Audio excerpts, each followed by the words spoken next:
He was only 3 months old, alone, trembling, hungry. Each year's tiny paws left. Crooked prints in the wet dirt as he stumbled toward the sound. A rosral, a scent, a presence. She was watching him. From the shadows, still silent, barely breathing. 6 weeks old, but already sharp. A young bobcat with white emperor. Eyes and a heartbeat that pulsed with instinct. And yet when he saw her, he didn't freeze. He didn't bark. He crawled forward, belly to the ground. Ears tucked flat. He thought she was each year's mother. He pressed each year's face into the cold metal of her crate. She didn't move. For a second, time held its breath. Then she let out the softest sound, a chuff, almost inaudible. Not a growl, not a hiss, something else. And he laid down right there against the steel bars, curling into her shadow like he belonged there. No one expected that. Not the staff, not the volunteers, not even the wildlife officer who had brought them in just hours apart. But in that moment, in that silent exchange between a domestic pup and a wildern predator, something happened, something that defied explanation. And it was only the beginning. The shelter sat on the edge of the forest where the train breathed. With wind and the nights were pierced by the cries of unseen creatures. It isn't a place meant for comfort, but it was the only place they had. Mila had been found earlier that morning caroled in a roadside ditch, sucked through from the rain. A man driving to work had spotted him. Just a wet, shaking bundle, barely able to lift its head. No color, no tax, just soft brown fur, ribs you could count, and eyes too tired for fear. They brought him in and tucked him in Tauros. He didn't resist. He didn't even whimper. When they tried to feed him, he only nuzzled the ball and lay down beside it as if waiting for someone who wasn't coming back. An hour later, Juniper arrived there. She was different. Not broken, but wild. And wild things don't break the same way. They had pulled her from a wire snare the night before. 4 paws swollen, bleeding, eyes blazing with pain and fury. The trap hadn't taken her life, but it had taken her trust. She had fought every moment since, snapping at since, flinching at voices. They said she was too young to be that angry. But Juniper wasn't angry. She was terrified. They placed her in an isolation crate at the far end of the entire building, covered her crate partially with a shade, gave her space, and left her alone. But Mila found her. He didn't mean to. He had no reason to. They let him stretch Peach's legs just for a few minutes. In the hallway outside the entire room. A quiet stretch of time between the chairs. But he sniffed the air, lifted his feet, and walked straight toward for no barking, no fear. He sat down outside for crate and stared in, tail curled against each side. Juniper stayed motionless, her body rigid, her breathing shallow. Then she blinked. 1 blink, slow, measured, deliberate, and Mila blinked back. For the next 3 days, they kept returning to each other. Not by instruction, not by plan, but by something unspoken. Mila ut wake from each shallow naps. Sniff the air, and quietly press himself against the cool tile floor, inching toward the end of the corridor, where Juniper's creed rested in stillness. At first, the step thought it was coincidence. Then, they tried to distract him with toys, with food, with soft blankets warmed in dryers, but he always wandered back, always settled into the same position, lying flat, nas tucked under the door frame, facing for Creed, waiting. Juniper no longer flinched when she heard Uchia's steps. She didn't growl. She didn't hiss. She just watched. Once on the fourth morning, a volunteer appointed for Creed for cleaning. Juniper didn't bolt to the back wall. Like before, she turned for feet not toward the open space, but toward the hallway, toward Mila. The volunteer paused. She's looking for him, she whispered. The realization settled like weight in the room. This isn't ordinary. So they tried something unorthodox, just a moment, just a test. They brought Mila in on a short lead. Slow, gentle, keeping distance. The moment Juniper saw him, for Masros. Coiled, not in fear, not in rage, but in stillness. She said. Few ye get which ye stale. Uncertain, but hopeful. She let him approach. Their noses met through the bars, not quite touching, just close enough for breath to pass between them. And then Juniper did something no one he'd seen her do since the moment she arrived. She closed her eyes. Mila laid down beside for Creed, head resting against the metal. She moved forward just an inch and leaned for small body against the same bars, mirroring him. Neither of them made a sound. But in that silence, something louder than words began to grow.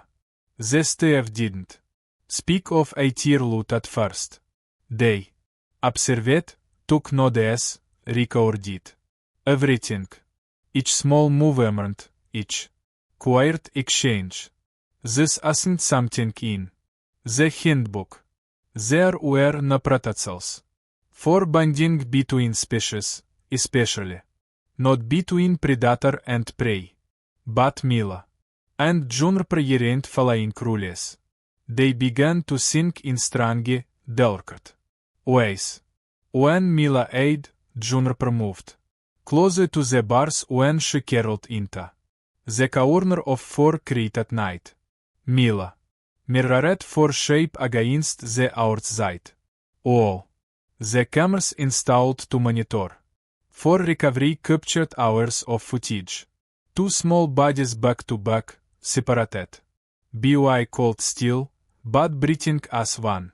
On the fifth day, Juniper let out a sound no one expected. It isn't a growl or a yell, but a short, soft trill. Exhausted and fleeting. The wildlife expert on city paused the video and leaned in. That's not a warning, she said. That's an invitation. They had to be careful.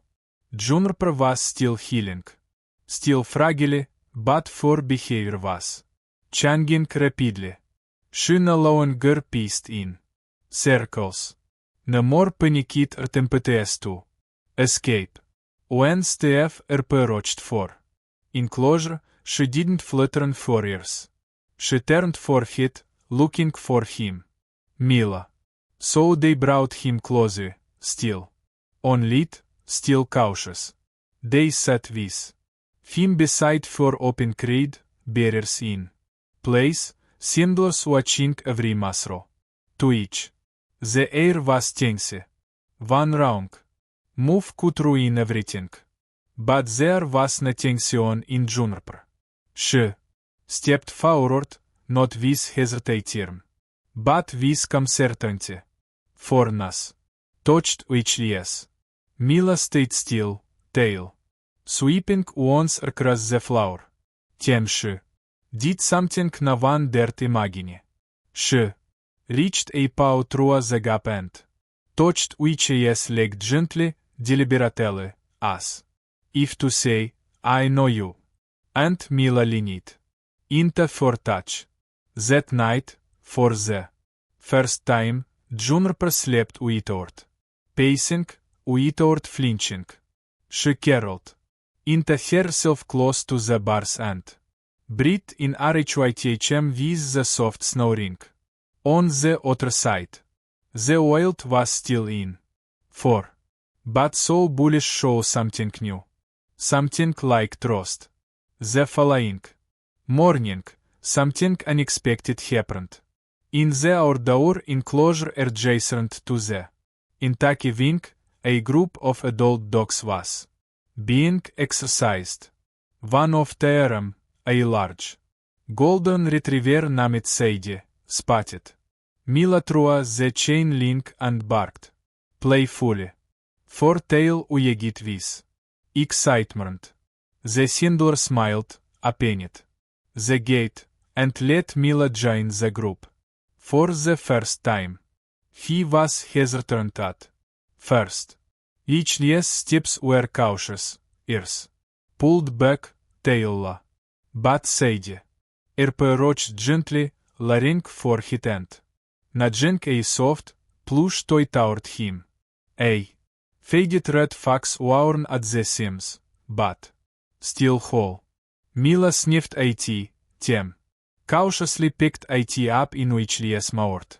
The retriever let out a soft woof, as if in approval. It was a gift, a gesture of welcome.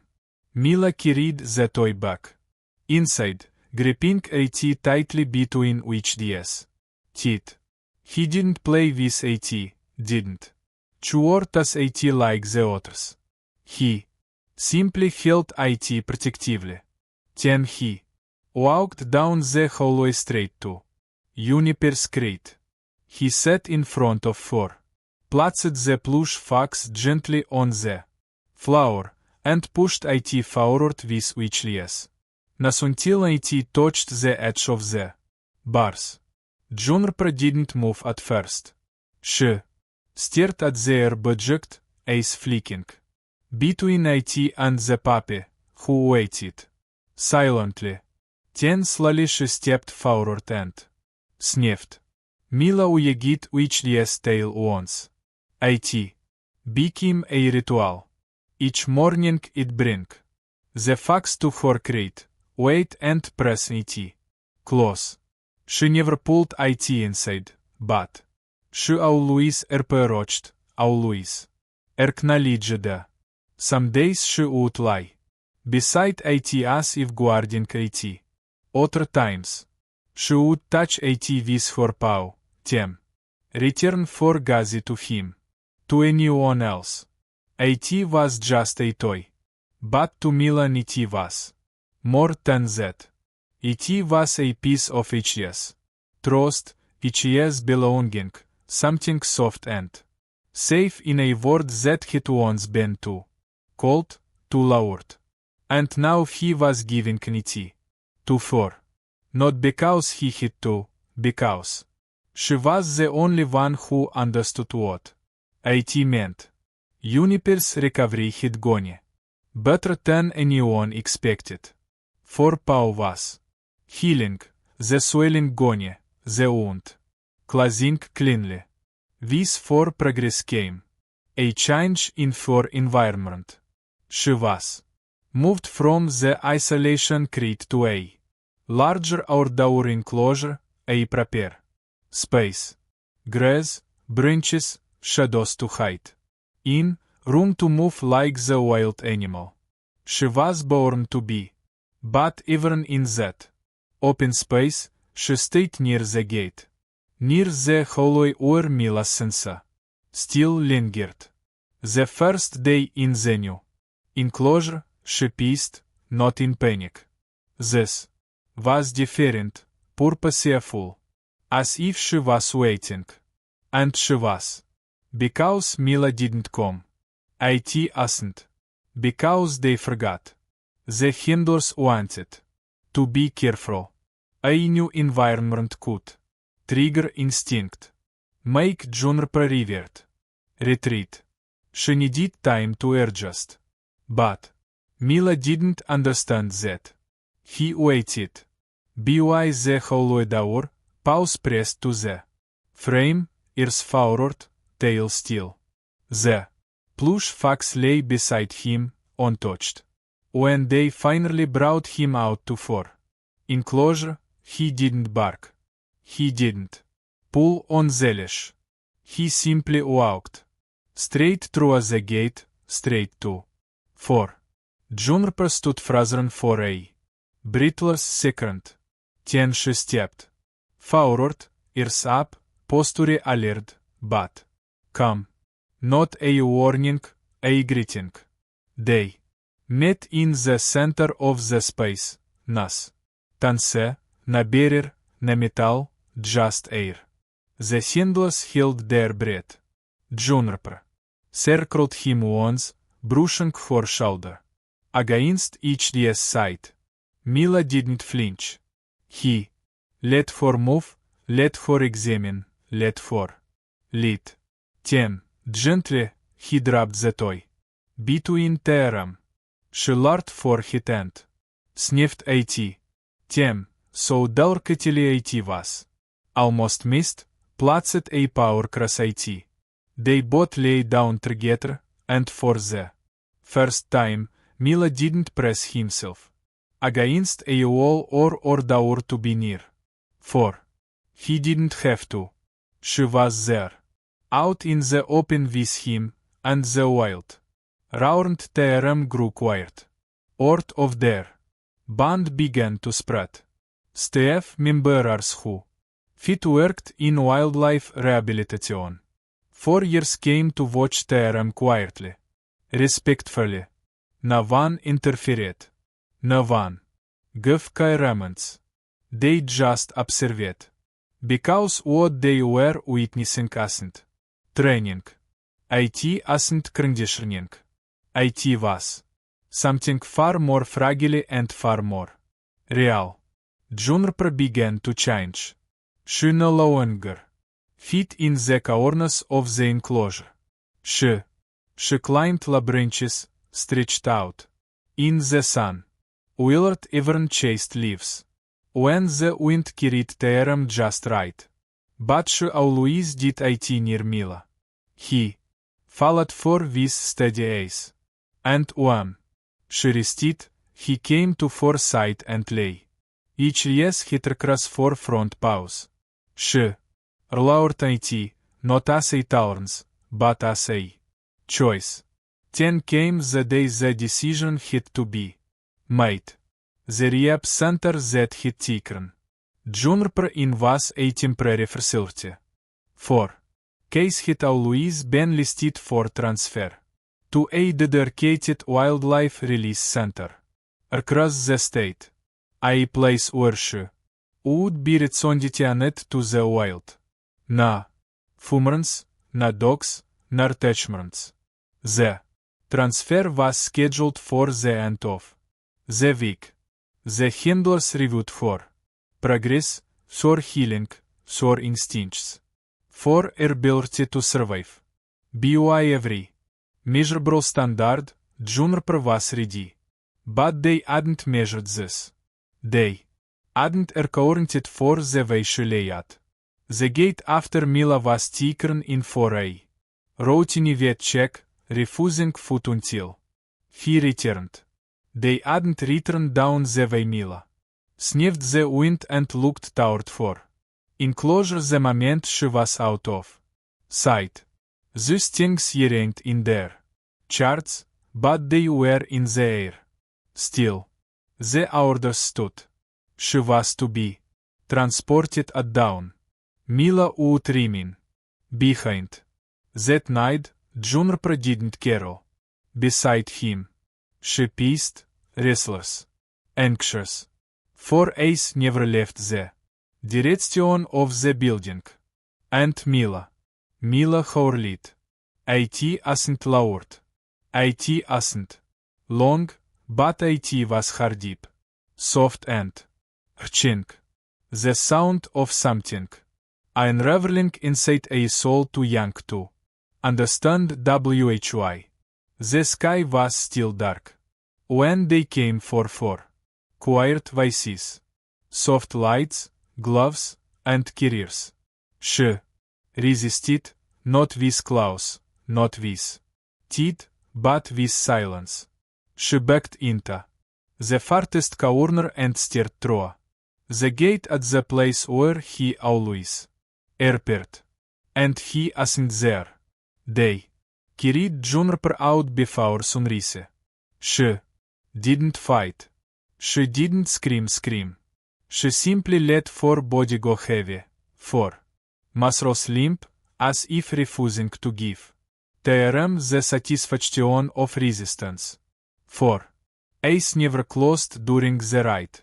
She steered through the transport stratus. Small vent, unmoving as the trees, blurred past.